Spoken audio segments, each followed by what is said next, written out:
60 سال 70 سال 100 سال جتنا بھی مقسوم ہے ہمارے لیے لکھا گیا وقت ہے وہ ہم نے گزارنا ہے، اور ایک ایسی زندگی کی طرف پلٹ جانا ہے جہاں کا نقطۂ انجام نہیں ہے۔ موت کو بھی موت آ جائے گی اور ایک ایسی زندگی شروع ہوگی جو کبھی نہ ختم ہونے والی ہے۔ یہ مختصر زندگی جو ہم گزار رہے ہیں اور یہ اطراف میں پھیلی ہوئی کائنات جو ہم دیکھ رہے ہیں، یہ ہمیں بہت بڑی لگ رہی ہے، لیکن آخرت کے مقابلے میں یہ زندگی اور یہ کائنات بہت مختصر ہے۔ جب بچہ شکم مادر میں ہوتا ہے تو وہ 3 پردوں میں ملفوف ہوتا ہے، جھلی کا پردہ، رحم مادر کا پردہ اور بطن مادر کا پردہ۔ لیکن اس کے باوجود جہاں اس کی ٹانگیں بھی سیدھی نہیں ہو پاتی، اس جہان کو وہ بڑا جہان سمجھتا ہے، اور اس کے خیال میں یہ چیز ہوتی ہے کہ اس سے بڑا جہان تو ممکن ہی نہیں ہے۔ کنویں کے مینڈک کی طرح اس کو ہی بڑی کائنات سمجھ بیٹھتا ہے، لیکن جب وہ اس کائنات میں قدم رکھتا ہے اور کراں تا با کراں پھیلی ہوئی کائنات کو دیکھتا ہے تو اسے حیرت کا جھٹکا لگتا ہے کہ اتنی بڑی کائنات۔ لیکن جوں جوں اس کو اس دنیا کی سمجھ آنے لگتی ہے تو وہ ماضی کو بھولنا شروع ہو جاتا ہے۔ لیکن آج ہم تصور کر سکتے ہیں کہ ہم سب اس مختصر اور انتہائی چھوٹی کائنات کو ایک بڑا جہاں سمجھتے تھے، لیکن اب اس جہان کو ہم بڑا جہاں سمجھ بیٹھے۔ اس کے بعد ایک اور جہاں آنا ہے جو اس جہاں کے مقابلے میں اتنا بڑا ہے، اتنا وسعت مآب ہے اور اتنا طویل ہے کہ صرف اس کا جو پہلا دن ہے اس کے بارے میں قرآن نے کہا مقدارہ 50,000 سنہ، کہ اس کی مقدار 50,000 سال کے برابر ہوگی۔ 50 سال کے برابر نہیں، 50-100 سال کے برابر بھی نہیں، 50,000 سال کے برابر اس جہاں کا پہلا دن ہے۔ پھر اس کے بعد نہ ختم ہونے والی زندگی ہے، بلکہ حدیث پاک میں آتا ہے کہ جنت میں جنتیوں کو ایک کھٹکا سا ہوگا، خدشہ سا ہوگا کہ کہیں موت نہ آ جائے اور یہ سب لذتیں چھن نہ جائیں، اور جہنمیوں کو ایک موہوم سی امید ہوگی کہ کہیں موت آ جائے اور جان چھوٹ جائے۔ پھر مینڈے کی شکل میں حشر کے میدان میں موت کو لایا جائے گا، اور جنتی جنت سے اور جہنمی جہنم سے یہ نظارہ دیکھ رہے ہوں گے، اور پھر موت کو ذبح کر دیا جائے گا۔ اب جنتی اتنے خوش ہوں گے کہ اگر موت کو موت نہ آئی ہوتی تو وہ خوشی سے مر جاتے، اور جہنمی اتنے دکھی ہوں گے کہ اگر موت کو موت نہ آئی ہوتی تو وہ صدمے سے مر جاتے۔ لیکن موت کو بھی موت آ چکی ہے، اب نہ ختم ہونے والی زندگی ہے۔ تو ہماری ایک شکم مادر کی زندگی ہے اور ایک یہ زندگی جو ہم گزار رہے ہیں، اور اس کے بعد ایک ایسی زندگی کہ جس کا نقطہ انجام نہیں ہے۔ اور یہ زندگی اس زندگی کے لیے ایک کمائی کا موسم کہہ لیجئے، بوائی کا موسم کہہ لیجئے، محنت اور مشقت کا زمانہ کہہ لیجئے۔ تو اس مختصر زندگی میں ہم نے اس زندگی کو کمانا ہے، اور وہ ہمیں اللہ تعالیٰ جل شانہ نے قوا دیے ہیں، ہوش و حواس عطا کیے ہیں، فہم و ادراک کا نور دیا ہے، اور ہماری ہدایت کے لیے کتابیں بھیجی ہیں، صحیفے اترے ہیں، پیغمبر نازل ہوئے ہیں، اور اللہ نے اس کائنات کو ہدایت کے بغیر ایک لمحہ بھی نہیں رکھا۔ اس کائنات کا پہلا انسان پہلا پیغمبر بھی ہے، تاکہ انسان ہدایت سے کبھی محروم نہ رہے اور حجت نہ کر سکے کہ میرے تک ہدایت نہیں پہنچی۔ تو اب اس مختصر زندگی کو ہم نے اپنی آخرت کے لیے گزارنا ہے۔ اللہ کا شکر ہے میں اور آپ آخرت کا تصور رکھتے ہیں، اور وہی تصور جو ہمیں شریعت اسلامیہ نے دیا ہے، ورنہ دنیا کے اوپر 7-8 ارب بسنے والے انسانوں میں 17-18% لوگ ایسے ہیں جو آخرت کا تصور کیا مذہب سے ہی بیزار ہیں، اور بہت سارے لوگ ہیں کہ وہ آخرت کا تصور مبہم رکھتے ہیں۔ کئیوں کے ہاں اواگان کا تصور ہے، تناسخ کا تصور ہے، اور مختلف تصورات ہیں۔ اور اللہ نے ہمیں معاد کا، آخرت کا واضح غیر مبہم تصور حضور علیہ السلام کی وساطت سے عطا کیا ہے، اور اگر آپ قرآن مجید کا مطالعہ کرتے ہیں تو جس قدر زور اس پہ دیا گیا ہے آخرت کے تصور پہ اور معاد پہ، تو شاید آپ کو کم ہی جو ہے وہ کسی اور چیز پہ ملے گا، کیونکہ اس پر انحصار ہے ہماری زندگی کو منظم کرنے کا۔ مجھے اور آپ کو جب مواخذے کا یقین ہوگا تو ہماری زندگی خود بخود منظم ہو جائے گی۔ اور کفار مکہ جو سب سے زیادہ الجھے ہیں وہ عقیدہ آخرت پہ الجھے ہیں۔ وہ الوہیت کے قائل تھے، الہ کے قائل تھے، لیکن بتوں کو شریک مانتے تھے، لیکن سرے سے منکر نہیں تھے۔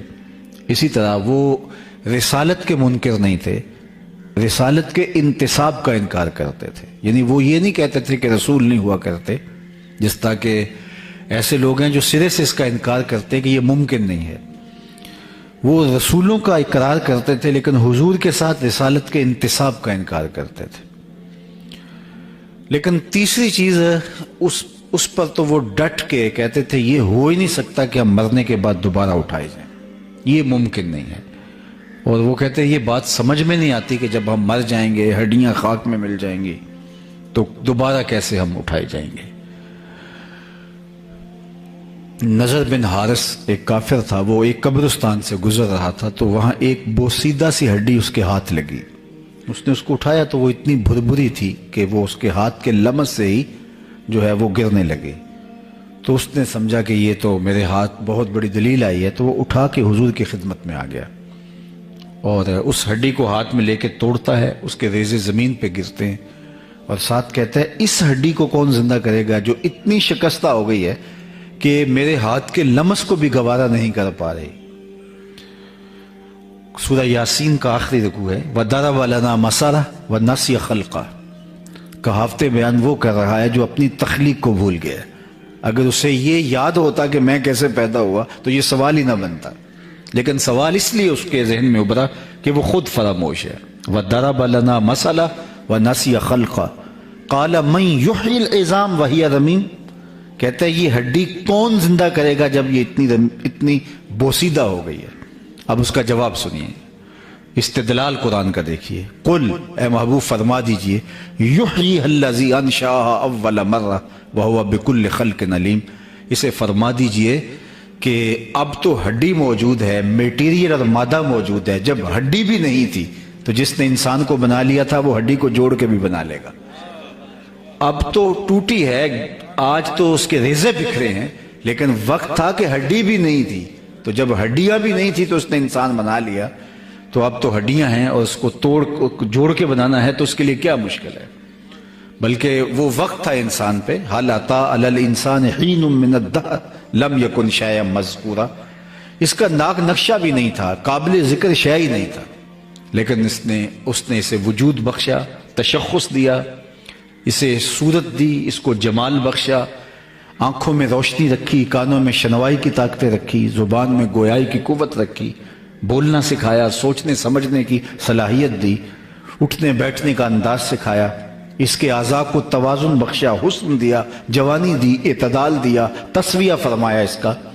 تو کہا کہ یہ تو اس کا نقشہ تک نہیں تھا، میٹیریل اور مادہ تک نہیں تھا، تو اب تو ٹوٹی ہوئی ہڈیاں پڑی ہیں تو ان کو جوڑنا اس کے لیے کیا مشکل ہے۔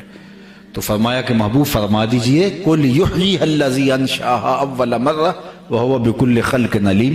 اسے فرما دو کہ ان ہڈیوں کو وہی زندہ کرے گا کہ جب ہڈیاں بھی نہیں تھی جس نے بنایا تھا، آج ہڈیوں کو جوڑ کے بھی بنا لے گا، اس کے لیے کوئی مشکل نہیں، اور وہ ہر تخلیق کو خوب جانتا ہے۔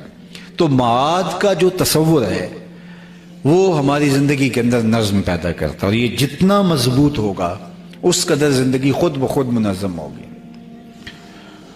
ہماری عدالتیں انصاف دیں یا نہ دیں، ملک لا قانونیت کی نظر ہو جائے، جو بھی ہو، اگر میرا اور آپ کا عقیدہ آخرت مضبوط ہے تو ہمیں بدی سے وہ عقیدہ روکتا ہے کہ ہم اللہ کے حضور پیش ہونا ہے۔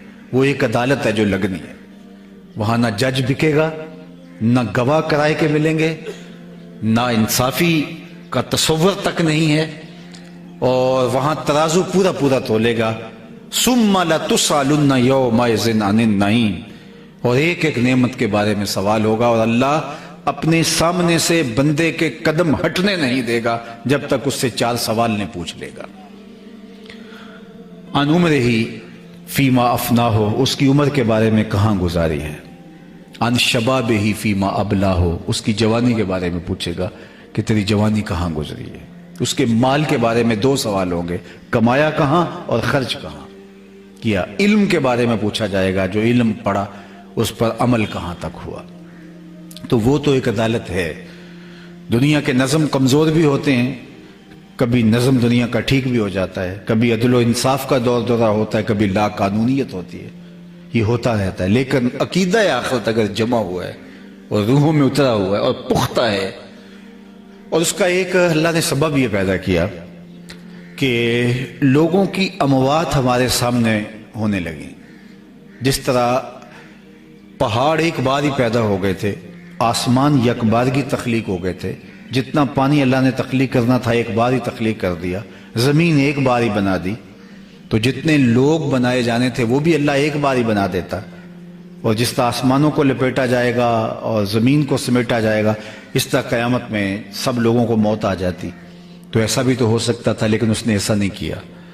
لوگ پیدا بھی ہوتے ہیں اور ہم سے جدا بھی ہوتے ہیں، اور یہ وہ چیز ہے جو عقیدہ موت جو ہے اس کو تزلزل نہیں ہونے دیتی۔ اور آپ کو کتنے دھرم، مذہب، مسالک، الہامی، غیر الہامی مذاہب، دین ملیں گے، کوئی موت کا انکار کرتا دکھائی نہیں دے گا۔ حتیٰ کہ لوگ وجود باری کے منکر ہیں لیکن موت کا منکر کوئی نہیں، اس لیے کہ اپنی آنکھوں کے سامنے دیکھتے ہیں۔ موت ہے ہنگامہ آرا کلزم خاموش میں، ڈوب جاتے ہیں سفینے موج کی آغوش میں، اپنی آنکھوں کے سامنے ہم دیکھتے ہیں۔ اس لیے یہ اللہ نے ہمارے لیے ایک چیز رکھی ہوئی ہے، معاد کا انکار ہوتا ہے، موت کا انکار نہیں ہوتا۔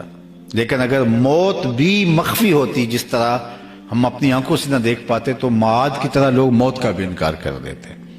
تو یہ چیز ہمیں منظم کرتی ہے کہ ہم نے ضرور اس دنیا سے چلے جانا ہے، یہاں بالآخر یہاں سے ہمارا کوچ ہونا ہے۔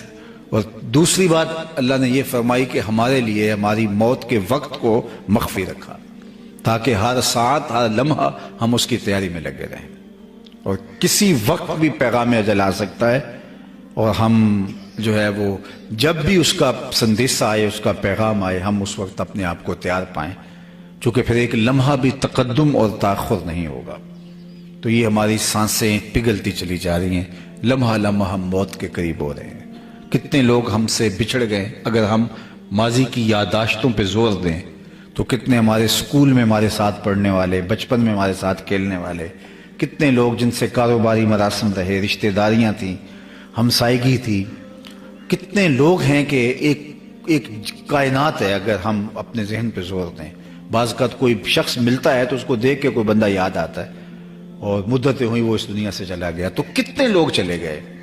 اس طرح ہم بھی اسی ہجوم میں گم ہو جائیں گے، اور یہ وقت بہر صورت آنا ہے، اور موت ایک اٹل حقیقت ہے اور امر واقعہ ہے، اور جب آئے گی تو ایک لمحے کا تقدم اور تاخر نہیں ہوگا۔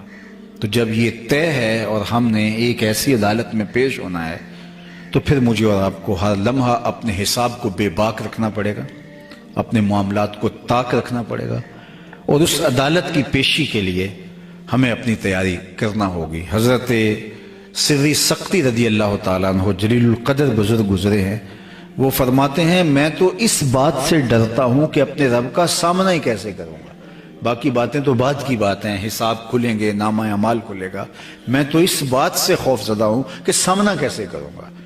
اور علامہ اقبال علیہ رحمہ 2 قدم آگے بڑھ کے بات کر گئے، وہ کہتے ہیں میں تو اس بات سے ڈرتا ہوں قیامت کے دن رسول اللہ کا سامنا کیسے کروں گا۔ تو غنی از ہر دو عالم من فقیر، اللہ اکبر، کہتے ہیں اللہ تو غنی ہے اور میں فقیر ہوں، تو روز قیامت میرے اعمال کو نہ کھولا جائے، مجھے یوں ہی معاف کر دیا جائے، اور اگر میرا نامہ اعمال کھولنا ضروری ہوا تو میری یہ گزارش ہے از نگاہ مصطفیٰ پنہا بغیر، حضور کی نگاہوں سے میرا نامہ اعمال اوجھل رکھا جائے۔ اللہ اکبر۔ تو یہ وہ تصور ہے معاد کا، آخرت کا، اللہ کے حضور پیش ہونے کا، کہ جو مجھے اور آپ کو منظم رکھتا ہے، اور یہ جتنا مستحضر رہے، جتنا ہمارے خیال کے اوپر طاری رہے، اس قدر ہی ہماری زندگی منظم رہتی ہے۔ لیکن جب غفلت آنے لگتی ہے تو پھر ہم گناہوں کی دنیا میں پھنس جاتے ہیں. اسی لیے حضور نے فرمایا لذتوں کو توڑنے والی کو یاد کیا کرو. عرض کی یا رسول اللہ لذتوں کو توڑنے والی کیا ہے؟ قال الموت. فرمایا موت. موت لذتوں کو توڑتی ہے، خواہشات کی بیخ کو نہیں کرتی ہے. تو یہ ایک تصور ہے جو ہمیں عطا کیا گیا، اور ہمارے سامنے ہمارے اپنے لوگ، ہمارے ہمسائے دوست، ان کے جنازے اٹھتے رہتے ہیں. حضرت یعقوب علیہ السلام اللہ کے جلیل القدر پیغمبر گزرے. انہوں نے اسرائیل سے عہد لیا ہوا تھا کہ میری روح قبض کرنے کے لیے اچانک نہیں آنا، پہلے کوئی قاصد بھیج دینا تاکہ میں موت کی تیاری کر لوں.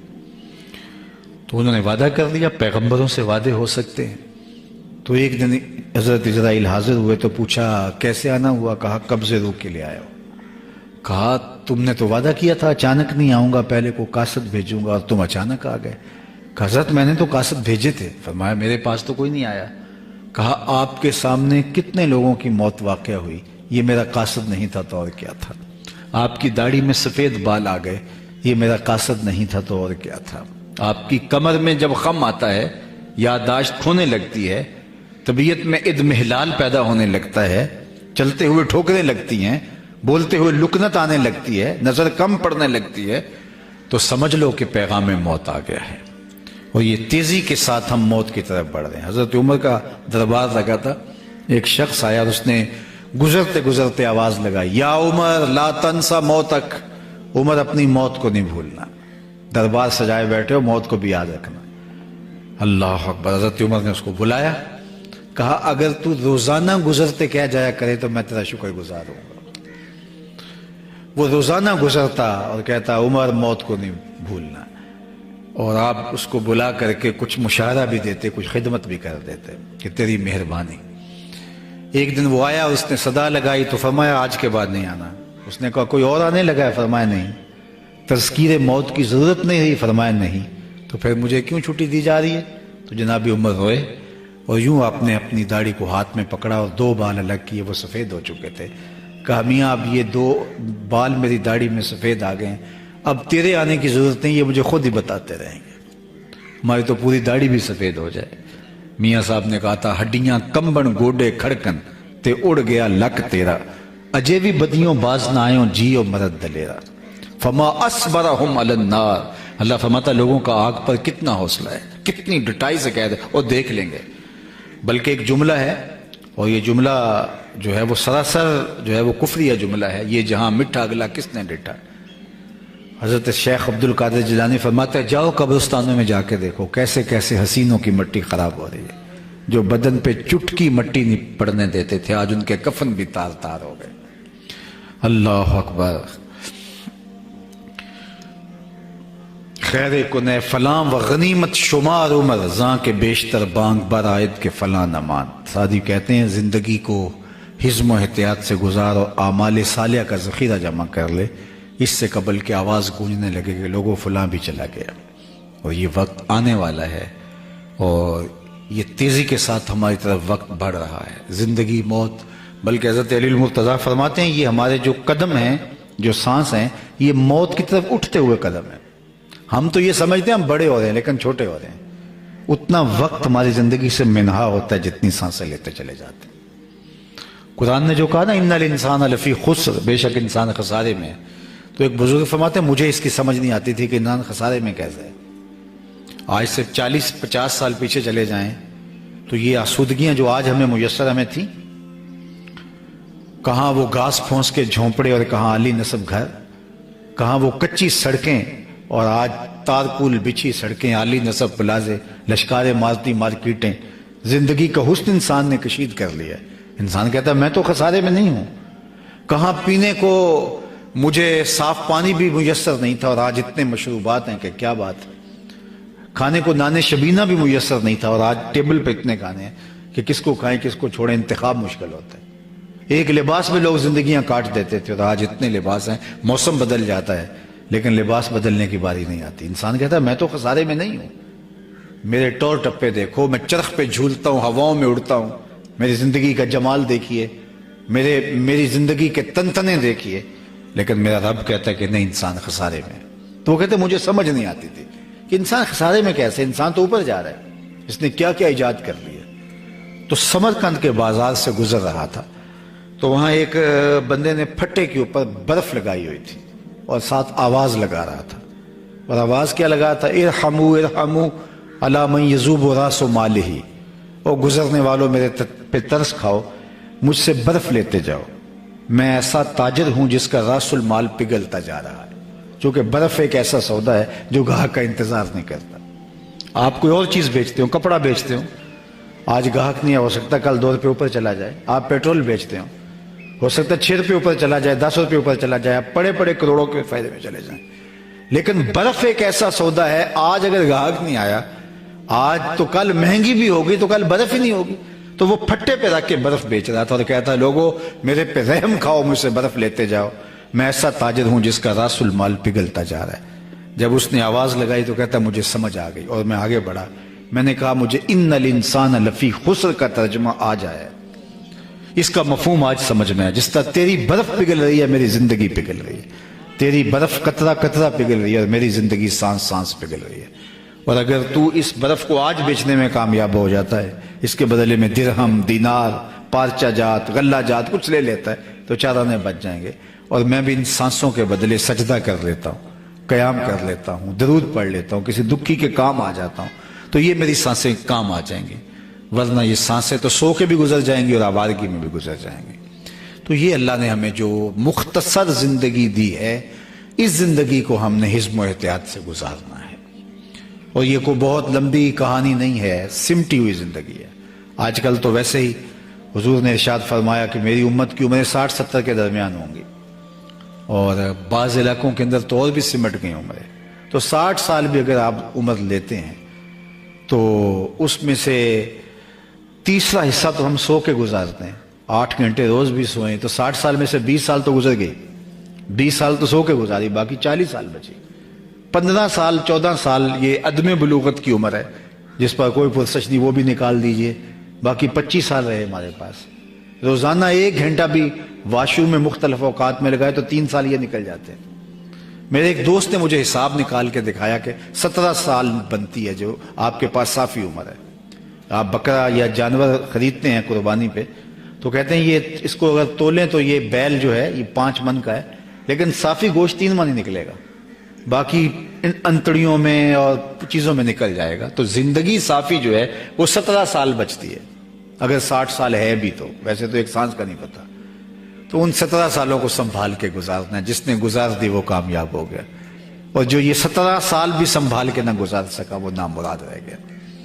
اسی لیے حضرت داتا گنج بخش علی حجویری علیہ رحمہ کہ مرشد شیخ ابو الفضل الختلی فرماتے ہیں الدنیا یوم ولنا فیہا صوم، دنیا ایک دن ہے اور ہم روزہ رکھ کے گزار رہے ہیں، گزر جائے گی، چاہے جتنی بھی طویل ہوئی تو گزر جائے گی۔ تو میں اور آپ اپنی زندگی کو آخرت کے لیے گزارنا ہے، لیکن اس کا دوسرا پہلو بھی عرض کر دوں، اور وہ یہ آخرت کے لیے زندگی گزارنے کا یہ معنی اور مطلب اور مفہوم یہ نہیں ہے کہ ہم ترک دنیا کریں، ہمارا دین ہمیں ترک دنیا کا درس نہیں دیتا، لا رہبانیت فی الاسلام، اسلام میں رہبانیت نہیں ہے، لیکن دوسرا پہلو اس کا یہ ہے ترک دنیا کا درس بھی نہیں دیتا، لیکن غر کے دنیا کا درس بھی نہیں دیتا۔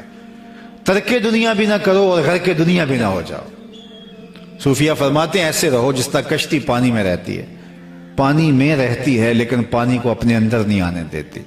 کشتی پانی میں رہے تو خود بھی تیرے گی اور اس کے اوپر جو سوار ہیں ان کو بھی ساحل مراد کرے گی، لیکن اگر پانی کشتی کے اندر آ گیا تو اس کو لے ڈوبے گا۔ کہا تم دنیا میں رہو، دنیا تمہارے اندر نہ رہے، اگر دنیا تمہارے اندر اتر آئی تو پھر کچھ باقی نہیں بچے گا۔ امام ابو نعیم الاصفہانی 4 صدی کے مجدد اور محدث ہیں، وہ فرماتے ہیں من نظر الی الدنیا نظر الحب اخرج اللہ تعالی من قلبہ نور الیقین والزہد، جب دنیا آپ کے اندر اتر آتی ہے تو پھر آپ کے دل سے زہد اور تقوی کا نور رخصت ہو جاتا ہے، پھر دنیا ہی دنیا ہو جاتی ہے۔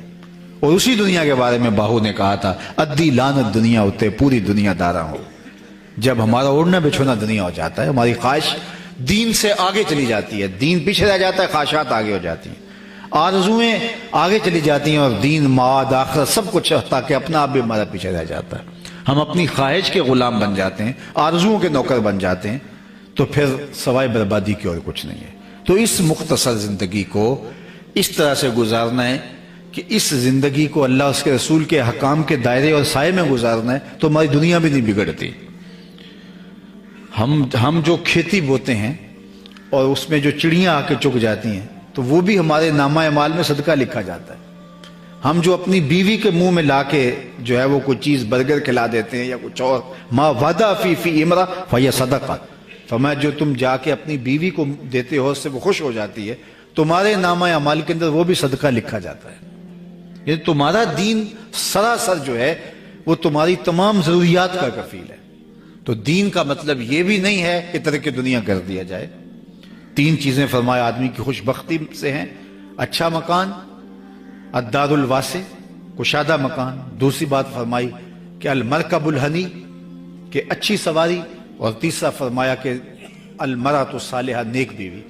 تو یہ دنیا کی چیز، اور دنیا فرمایا متاع ہے اور اس کی بہترین متاع نیک اور صالحہ بیوی ہے. تو اسلام ترک دنیا کا درس تھوڑا دیتا ہے. اللہ کے محبوب علیہ السلام نے ایک صحابی کو دیکھا کہ وہ چوزے کی طرح کمزور ہے. حدیث میں اس کی کمزوری کو بیان کرنے کے لیے استعارتاً استعمال کیا گیا کہ وہ چوزے کی طرح کمزور ہے. تو فرمایا کہ تو اللہ سے کوئی دعا مانگی تھی؟ اس نے کہا جی میں نے اللہ سے دعا مانگی تھی، شاید وہ قبول ہو گئی. کیا دعا مانگی تھی؟ میں نے عرض کیا تھا مالک جو بھی دکھ تکلیفیں ہیں آخرت کے حصے کی بھی دنیا میں دے دے مجھے تاکہ میری آخرت صاف ہو جائے. تو مجھے بہت ساری بیماریاں، دکھ، اذیتیں اور تکلیفیں پہنچ رہی ہیں، شاید میری دعا قبول ہو گئی. تو حضور علیہ السلام خوش نہیں ہوئے بلکہ فرمایا تو نے یہ کیوں کہا کہ آخرت کے حصے کی تکلیفیں دنیا پہ آ جائیں؟ تو نے یہ کیوں نہیں کہا ربنا آتنا فی الدنیا حسنۃ وفی الآخرۃ حسنہ، اللہ مجھے اس جہاں میں بہتریاں دے دے، اس جہاں میں بہتریاں. تو ہمارا دین ایک بھرپور اور ایک زندہ اور ایک فعال دین ہے. انسانی فطرت کو ملحوظ رکھا گیا ہے اس دین کے اندر. تو اس لیے ہمارا دین پہ عمل کرنا ہمیں دنیا سے لا تعلق نہیں کرتا، لیکن وہ دنیا جو ہمارا اوڑھنا بچھونا بن جاتی ہے اور دین ثانوی حیثیت اختیار کر جاتا ہے تو پھر وہ سوائے بربادی کے اور کچھ نہیں. تو اس لیے یہ اٹھتے ہوئے جنازے، یہ پھیلی ہوئی قبریں، یہ ہم سے بچھڑتے ہوئے لوگ ہمیں جھنجھوڑ کے جاتے ہیں کہ میاں ہم سب کو چھوڑ کے دیکھو جا رہے ہیں اور ہمارے پیچھے تم بھی آنے والے ہو، قبل اس سے کہ وہ وقت آئے کوئی حجت نہ رہے اور ہم ہاتھ ملتے رہیں. کل کا پچھتاوا آج کا پچھتاوا اس سے بہتر ہے کہ ہم کل پچھتائیں. وقت پر کافی ہے قطرہ بھی آب خوش ہنگام کا، جل گیا جب کھیت برسا میں تو پھر کس کام کا. قیامت کے دن تو میں نے یہ بھی پڑھا ہے کہ نیکوکار بھی پچھتائیں گے. بدکاروں کا پچھتانا تو سمجھ میں آتا ہے، نیکوکار کیوں پچھتائیں گے؟ جب اپنے اچھے اعمال کی جزا دیکھیں گے تو پچھتائیں گے جو چند لمحے ضائع کر دیے وہ بھی کیوں ضائع کر دیے، وہ بھی اس کی یاد میں، اس کے ذکر میں، اس کی محبت میں گزارے ہوتے. بارگاہ عزت میں دعا ہے کہ اللہ تعالی ہمارے ممدوح مرحوم و مغفور جناب خالد فاروق صاحب کو کروٹ کروٹ جنت کی بہاریں عطا فرمائے، ان کی فیملی کو صبر عطا کرے اور ہم سب کو اپنی آخرت کے لیے بھرپور جد و جہد اور عملی تیاری کی توفیق دے. وآخر دعوانا ان الحمد للہ رب العالمین.